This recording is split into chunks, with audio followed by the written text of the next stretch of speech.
So you've been following Johnny Depp and Amber Heard defamation case, right? Yes. And before I get into what you thought about the case and how do you see it now, did you have an impression of Johnny and Amber prior to this situation? Them personally, no. I like Johnny Depp enough as an actor, but I also don't. I probably haven't seen his last 4 or 5 movies. Right.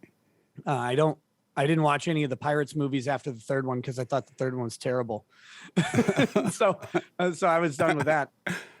But he's had some good movies in the past. Amber Heard, I had no opinion on.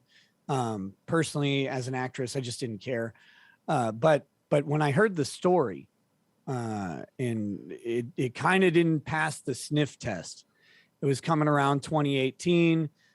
There's a lot of similar stories out there that didn't really hold muster for me.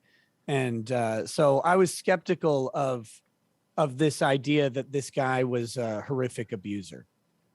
Oh, okay. Nice. And so did you live stream the whole thing? Yes. The entire thing. When Johnny Depp mentioned that he married his mama and he talked about yeah. And he talked about how mean his mother was to his father, and his father didn't really defend himself and all that. What was your impression when you heard him mention that and talk about that while on the witness stand? I mean, I felt some sympathy for him. I mean, that was a broken choice from a person who was broken. Yeah. And what you'd hope is that he would have, over the course of his life, realized the profound wrongness of being abused and tried to avoid it, but he was drawn back into it. And that's the sad thing. It's not uncommon. It's a cycle, right? Abuse tends to bring people into abusive relationships. Yeah.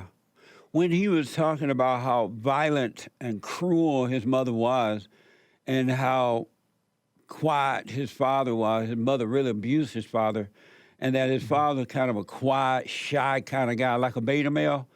That happens all the time, more and more nowadays than I ever thought of before in the past when I was younger.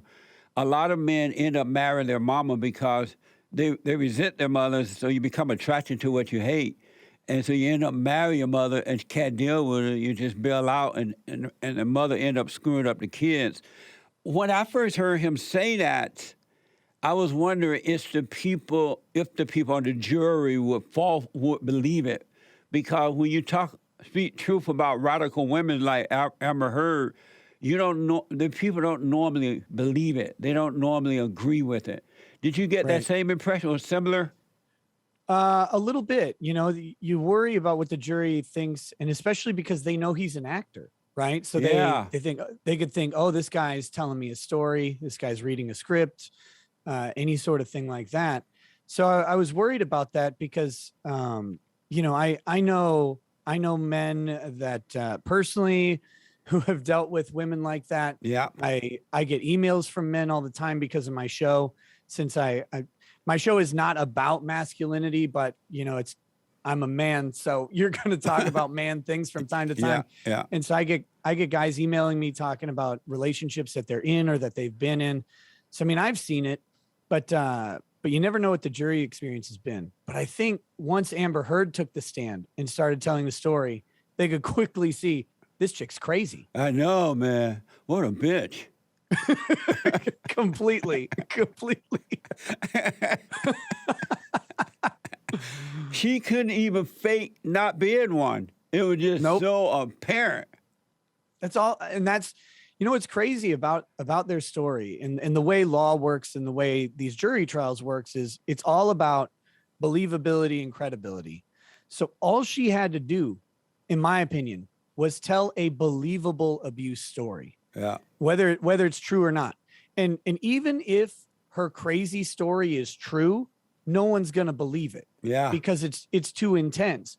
So without some pictures and some doctor's reports, you're not going to get there. But if she had told a story about, him just intimidating her all the time, punching her in the stomach from time to time to keep her in control, slapping her, every couple days, and she'd never know when a hit was coming. That type of stuff. I think she could have sold that story, but she couldn't be not crazy, even for the time she was on the stand.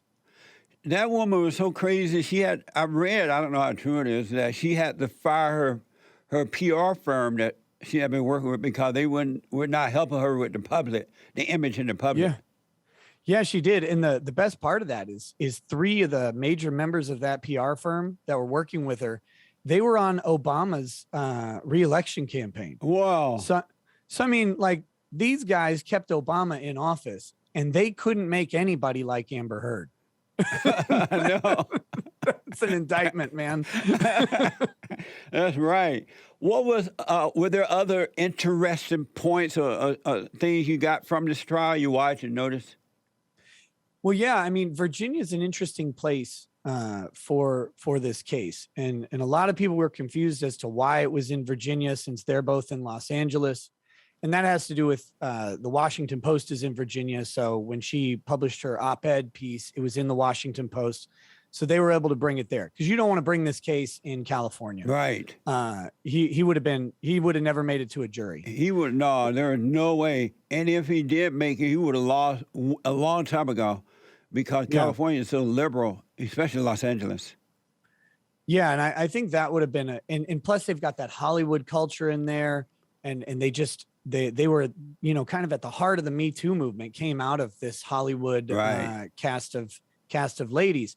So there's that. So that was interesting, bringing it into Virginia. And in Virginia, you get to a jury trial. It's much harder to get it dismissed at the start, but you have 7 jurors, whereas in most states you would have 12, and it has to be a unanimous decision, which is that was a weird sort of thing to kind of find out. This is, in different states, like I think in Texas, you'd only have to get 10 out of 12 jurors. You wouldn't have to get all of them. Right. So that was neat. Those points of law were interesting. But then the other part was, they had this mix of in-person witness testimony, and then they had a bunch of these video testimonies that they would play. And those were super boring to watch. But they had to get the information out of them. But I think that those video depositions really hurt the credibility of the witness, because I think juries want to see someone show up in court. Right. And Amber didn't have anybody at all who would, other than the people she paid, her expert witnesses, she didn't have anybody willing to show up and speak on her behalf. All of her friends said during their testimony, they're not her friends anymore. Whoa. And it's, you kind of wonder. They were going to say that?